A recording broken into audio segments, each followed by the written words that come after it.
Hey, shalom, shalom, shalom, brother Quash, back on that scene, back on that YouTube scene. I was looking at the calendar today, and I noticed that Sunday is Valentine's Day, a day that a lot of brothers and sisters in the faith hate. And then on another level, it's a day that some brothers and sisters who are in the faith celebrate on the low. A lot of us are still caught up into certain pagan holidays we haven't let go. We wear the fringes that remind us of the laws, but we still keep pagan rituals and spiritual laws. A lot of us haven't totally eradicated certain pagan days, wicked days out of our spirits. A lot of women on the low, you're still taking Valentine's gifts on Valentine's days. You're still taking chocolate. You're still taking cards. You're still participating in Valentine's Day. And certain brothers, you're still giving presents and tokens of love and affection on Valentine's Day, which the Most High sees all these things. I'm not trying to bash anyone. I'm just telling you to be aware of what you're doing. Don't lie to yourself. If you're still weak to these pagan holidays, these tokens of love, make an adjustment. Get more into the faith. Stop lying to yourselves as though you're still in the faith and you're this holy strong man. I know it's hard, but at the same time, it's not that hard. It's not that difficult. A lot of times we bring things on ourselves that make serving the Most High more complicated. A lot of times we surround ourselves with loved ones and friends and associates that are dead weight, that hold us back from being the true man and woman of the Heavenly Father. And in the end, we reap our own destruction. I like quotes. I got a quote in front of me. I have it. I keep it hung on the wall. It says, "We all play a grave role in our own destruction and don't realize it until it's too late." And that's very true, and it's something we should incorporate in our mental. This year, will you celebrate Valentine's Day, brother? This year, will you take tokens of love and affection and gratitude, sister? Will you take chocolate and cakes and fuzzy wuzzy bears on Valentine's Day this Sunday, Saturday, perhaps on the job before you start the weekend Friday? Some of you did last year. Have you grown out of that since last year or the year before? I have. I keep this book. This book is called The Valentine and Its Origin, and it's written by the author Frank Staff, Staff. And in that book, he breaks down the origin of Valentine's Day, the spiritual aspect, the pagan spiritual aspect, as well as the history of Saint Valentine, who was put to death by Claudius. And I keep that book. In times past, I used to keep that book because whenever I met a sister and I explained to her I don't celebrate Christmas, Easter, Halloween, or any of the holidays that are not in Scripture. And I would keep that book because for some reason, when we got close to Valentine's Day, even though I explained this to a sister or sisters in the times past, they would still have their hands out for Valentine's Day, as though I was going to participate or buy them a Valentine's gift. So I would keep this book out and I would present it and tell them they should read this book. It explains what Valentine's Day is really about and why I don't celebrate Valentine's Day. Not one of them sisters ever read that book. They did not care anything about the truth. As long as they could be entertained, satisfied, receive free gifts on Valentine's Day. That's all they ever cared about.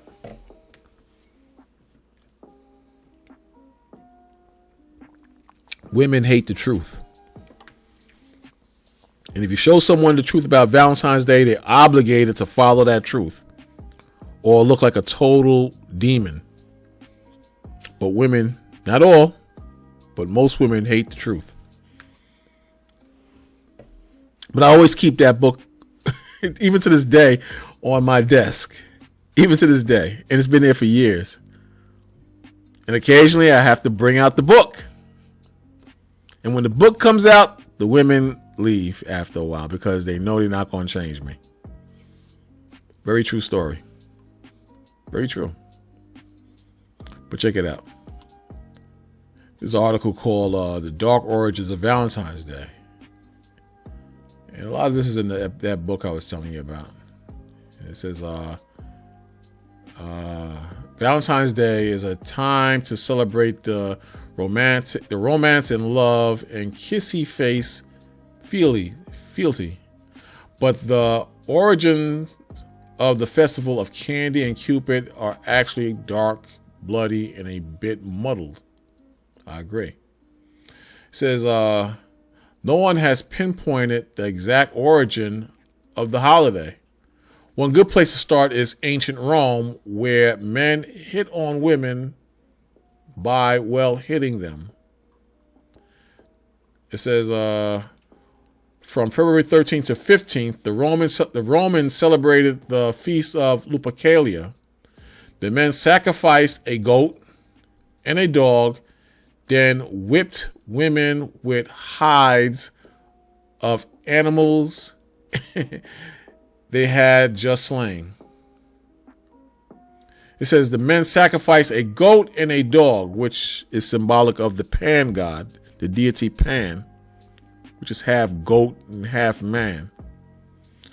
The men sacrificed a goat and a dog, then whipped women with the hides of animals they had just slain. They believed that that would create women to be more fertile by participating in this pagan ritual where they would beat women with the skins of animals they had just slain. In other books, it says it's a little different. It says the Roman romantics were drunk, they were naked. Again, it says the Roman romantics were drunk, they were naked, says Noel Linsky, a historian at the University of Colorado at Boulder. The young women would actually line up for the men to hit them. Lansky says, I wonder why. Let's read on. They believed this would make them fertile. See that? They believed this would make them fertile. It says the brutal feat included a matchmaking lottery in which young men drew the names of women from a jar. The couple would then be coupled up for the duration of the festival or longer if the match was right. It says the Romans may also be responsible for the name of the modern day of love. It says Emperor Claudius executed 2 men, both named Valentine. Now, from what I've read, Claudius forbade men from getting married because he wanted to keep the ranks of his armies full. In order to do this, men couldn't be distracted with marriage or get too comfortable in marriage, so he shut down and forbade marriages. Whereas Saint Valentine secretly was marrying men and women underground. And when this was found out, Claudius arrested Saint Valentine's and executed him by having his heart cut out, which is where we get the Valentine's Day heart from. Prior to his heart being cut out and him being executed, he was writing and sending out letters to a specific woman who felt bad at the fact that he was about to be executed. This is where you get the Valentine's Day cards from. You get the chocolate which is symbolic of, well, it comes from dried blood. When you look at blood, it looks like chocolate. Some says it was from St. Valentine's Day's blood. Then other historians say it was from the blood of the animals that they sacrifice. Either way, it all links up to paganism, and it has nothing to do with love or Jesus or your church or what your pastor told you. Valentine's Day is a pagan day. And in this case, the word Valentine's comes from two martyrs who were executed on February 14th of different years in the 3rd century AD. That's what we're reading now. Sorry. It says their martyrdom was honored by the Catholic Church with the celebration of St. Valentine's Day, which is also against the Most High. The Roman Catholic Church is pagan. It's pagan. It's pagan. See that? Also, if you enjoy my videos, please like and share them. I'm trying to move to another channel, actually, but please like and share when you get a chance, okay? Thank you. But let's move on. Here's another article. It's called Life Savvy, I believe it's written by. Let's come down here. It says, how to celebrate Lupercalia. It says, so how did one celebrate this Roman holiday? And you read on, it says, well, the tradition involved a lot of blood and gratuitous sex. So don't try this at home. The festival began at Lupercal Cave, which was believed to have been the home of the wolf that raised Romulus and Remus. Luperci, the priests of Lupercus, got naked and slaughtered male goats and a dog in a cave. This ritualistically smeared themselves with blood in the process. It says they skinned the goats and took a nude tour around Rome's Platinian Hill. Again, it says that then they skinned the goats after the sacrifice and took a nude tour around Rome's Platinian Hill, hitting women with strips of flesh, goat skins. The two paintings above depicts this part of the celebration. And there's the pic. The white man, he's a beast, man. But a lot of us have taken on, the white man's cultures and his holidays, his paganism and his demons. A lot of us have taken on a lot of his characteristics and his customs. And these customs separate you from the Most High. You may say they don't, but they do. Because a lot of you over the weekend, you're going to see them selling, the fluffy wuffy bears out on the corners and by the park and in front of the bodega. You're going to see them selling beers. You're going to see the selling of chocolate heart cardboard boxes filled with chocolate, rather. You're going to see roses, a lot of roses. You're going to see a lot of roses being sold. Throughout the days, you're going to see a lot of commercials that pertain to Valentine's Day. You're going to see a lot of things equating Valentine's Day with love, but we're reading right here, and you can look this stuff up yourself, and it's not scripture, but you're going to learn that Valentine's Day is a pagan holiday and it has nothing to do with love or the Most High. You would like it to be that because you're in your feelings, but that's the truth of the matter. And like I said earlier, a lot of you brothers and sisters, you're gonna indulge in this, and you've been doing this for years, especially you Facebook brothers and sisters. You judge the brothers, but you still cannot let go of the pagan holidays, especially if it's emotionally driven holidays. It says, if you were one of the lucky ladies you got smacked with animal skins, you would now be more fertile. Or so they believe. This ritual might have been connected in some way to the sexual goat Pan, who, according to Ovid, was also celebrated during Lupercalia. So Pan was that half man, half goat beast deity that the Romans honored and celebrated, and a lot of people got caught up into.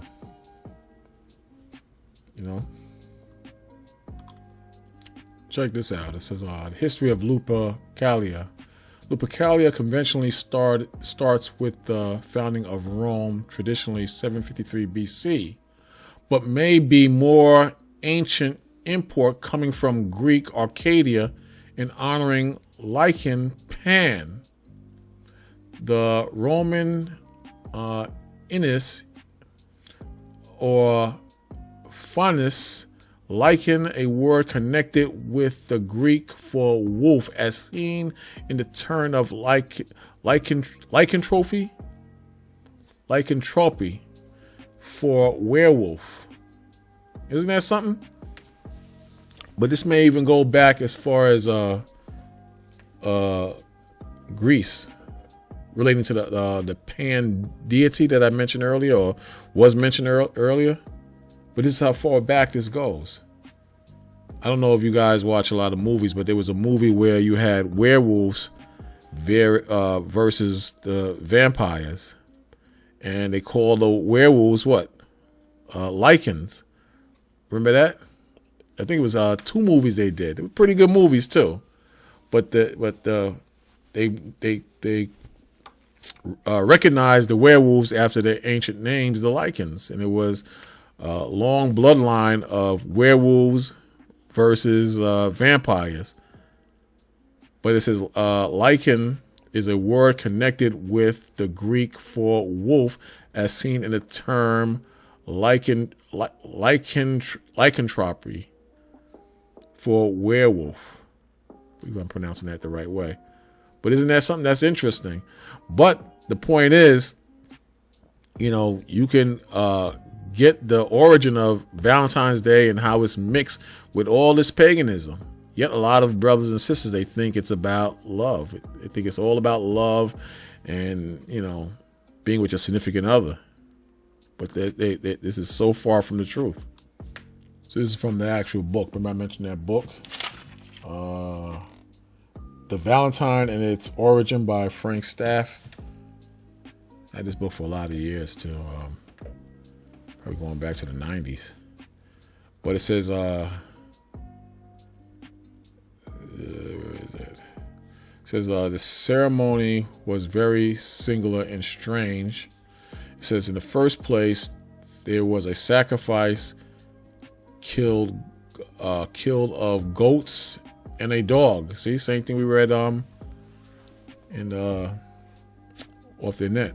It says, then 2 children, noblemen's sons, being brought there or thither, some of the Luperci, I believe it's pronounced.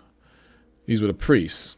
Stained their foreheads, meaning the 2 children, stained their foreheads with blood, with a bloody knife, while others wiped it off with locks of wool dipped in milk. So milk is symbolic of fertility. In witchcraft, a lot of witches, they bathe themselves in milk. Then in a lot of witchcraft, you mix blood inside of milk. You can look that up yourself, but milk pertains to fertility. This is, the boys must always laugh after their foreheads had been wiped. This done having cut the goat skin into thongs. So the boys actually wore thongs. And I believe we read earlier in the other pieces that the men ran through the streets naked in Rome. Here they're saying the young boys, they put thongs on them. And this is also, they put the thongs on them to also, it was also symbolic of looking like Pan. Pan was half man, and from the waist down, he looked like a beast. Understand? So to create that connection, they put thongs made out of animal skins on these little boys. It says this done having cut the goat skin into thongs. See that? They ran about the streets all naked, but their middle. See that? And lashed all they met in their procession. It says the young women never took any care to avoid the strokes, but rather offered themselves of their own accord, fancying them to be great helpers of conception and delivery. So they believed that this would help them become pregnant. You understand? Just like we read earlier. It says they ran naked because Pan is also always painted so. Keep that in mind. They sacrificed a goat because the same deity was supposed to have goat's feet. See that? So when you look at the deity Pan, it has goat's feet, which gave occasion to his common epithet and capripes.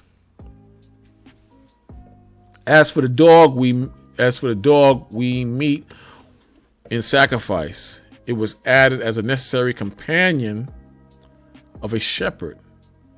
And because of the natural antipathy between them and wolves, in other words, a natural relationship between the dog and the wolf.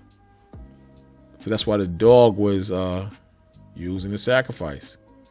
But you see this? So a lot of this information people don't know. They just assume that Valentine's Day is it's just about love. And when you come down here, they show the relationship between the wolf and the whole celebration, and Romulus and Remus, and people have no idea, what this is about. Let me see what this is at. There's no need to go here. But, this is very clear. This is not hard to figure out. Here's the other side. It says, one of the most important as well as one of the most ancient of festivals celebrated by the Romans was the Lupercalia. It was a spring festival involving peculiar fertility rites, and was especially concerned with young people. The following account from an old Roman history is quoted for its interesting description.